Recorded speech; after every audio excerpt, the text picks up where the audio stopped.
Hello दोस्तों, मैं हूं पविंदर और स्वागत करता हूं आपका मेरी नेक्स्ट वीडियो ट्यूटोरियल में। दोस्तों, आज के हमारे इस ट्यूटोरियल में हम बात करेंगे पीएचपी के सेशन के बारे में कि किस तरह हम सेशन क्रिएट कर सकते हैं।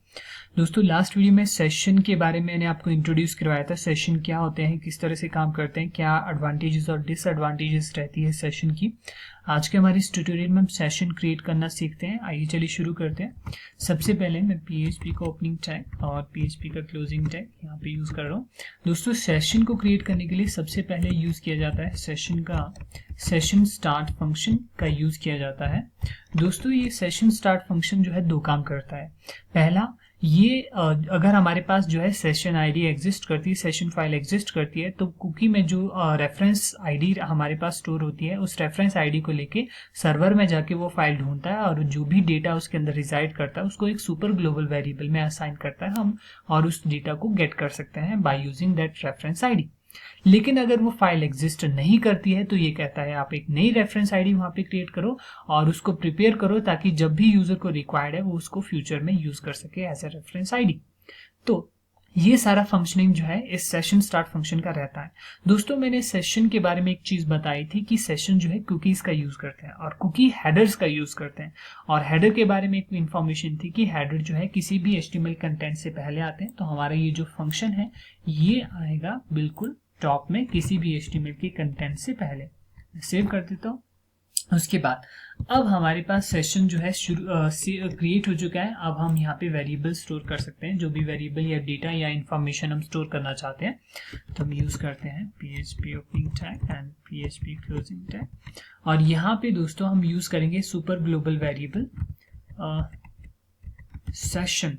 जैसे मैंने आपको बताया था, कुकी के लिए जो है variable super global variable session cookie use किया जाता है, तो सेशन के लिए सेशन ही यूज किया जाता है। और हम यहाँ पे देंगे की, जो भी हम स्टोर करना चाहते हैं, यूजर, और यहाँ पे यूजर का नेम जो भी मैं यहाँ पे स्टोर करके रखना चाहता हूँ, जैसे रविंदर। तो मैंने यहाँ पे वेरिएबल सेट कर दिया है और हम इसको लोकल वेरिएबल में असाइन कर देते हैं सेशन, और उसको की हम पास कर देते हैं यूजर, और हमारे पास जो भी यूजर आए हैं हम उसको एको कर लेते हैं। जरा फिलहाल के लिए मैं ब्राउजर में जाता हूं और ब्राउजर को रिफ्रेश कर देता हूं। ये देखिए हमारे पास गेट हो चुका है। और जैसे मैंने यहाँ पे बात की थी, हम यहाँ पे फायरफॉक्स में जो है उसके सेटिंग टूल में ऑप्शन के अंदर जाते हैं और प्राइवेसी के अंदर यहाँ पे शो कुकी में चेक करते हैं लोकल होस्ट हमारे पास जो सर्वर है, और लोकल होस्ट के अंदर देखिए यहाँ पे कुकी नेम PHP SESSID, ये उसका रेफरेंस नेम जो यहाँ पे स्टोर रहता है, ये बाय डिफॉल्ट रहता है। और यहाँ पे देखिए कंटेंट क्या नजर आ रहे हैं। यहाँ पे कंटेंट जो है कुछ गार्बेज या मीनिंगलेस इंफॉर्मेशन ये कंटेन करता है, जो एज ए रेफरेंस यहाँ पे यूज किया जाता है। लेकिन कुकी के अंदर हमने देखा था कि जो भी हमने कंटेंट इसमें एक्चुअल तौर पे सेव किया है वो यहाँ पे नजर आ जाता था, और कोई भी इंफॉर्मेशन जो भी हमारे पास क्रिटिकल इंफॉर्मेशन है कोई भी थर्ड पर्सन वो गेट कर सकता था इजीली। लेकिन यहाँ पे उसको जो मिलेगा, यहाँ पे मीनिंगलेस यहाँ पे डेटा या फाइल, यहाँ पे उसको इंफॉर्मेशन यहाँ पे मिलेगी जो एज ए रेफरेंस यूज किया जाता है, जो सर्वर में जाके यूज होगा। तो ये सारी इंफॉर्मेशन, ये सारी इसके बेनिफिट्स रहते हैं, क्योंकि ये सिक्योर रहता है। सेशन के अंदर जो भी इंफॉर्मेशन रहती है वो कोई भी पर्सन जो इजीली गेट नहीं कर सकता है। तो ये इसका बेनिफिट्स, ये इसकी एडवांटेजेस यहाँ पे रहती है सेशन के बारे में।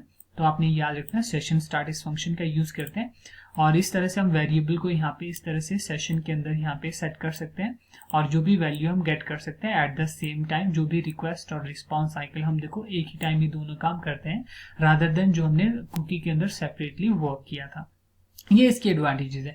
बाकी फिर सेशन के जो है काफी सारे फंक्शंस है जिनका आप यूज कर सकते हैं। जैसे सेशन को वेरिएबल, जो पर्टिकुलर वेरिएबल है आप उसको अनसेट भी कर सकते हैं सेशन अनसेट फंक्शन का यूज करके, या स्पेसिफिकली आप उसको यहाँ पे इस वेरिएबल को इस तरह से आप नल पे भी सेट कर सकते हैं, ये भी काम कर लेगा। या आप सेशन के अंदर जो भी डेटा कंटेन करते हैं, जो भी इंफॉर्मेशन कंटेन करते हैं, एक बार जब आपने यूज कर ली आप उसको डिस्ट्रॉय करना चाहते हैं तो सेशन डिस्ट्रॉय फंक्शन का भी यूज कर सकते हैं। जो भी इंफॉर्मेशन, जो भी उसके अंदर कंटेंट है वो सारे के सारे डिस्ट्रॉय हो जाएंगे। लेकिन मुझे आपको यहाँ पे बताना था कि सेशन एक्चुअल तौर पे किस तरह पे काम करते हैं।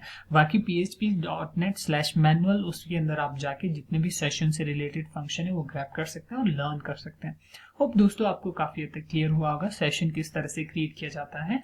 कोई भी परेशानी, दिक्कत हो जरूर कमेंट कीजिए और मेरे चैनल को सब्सक्राइब करना ना भूलिए। और मेरी वीडियो को देखने के लिए धन्यवाद।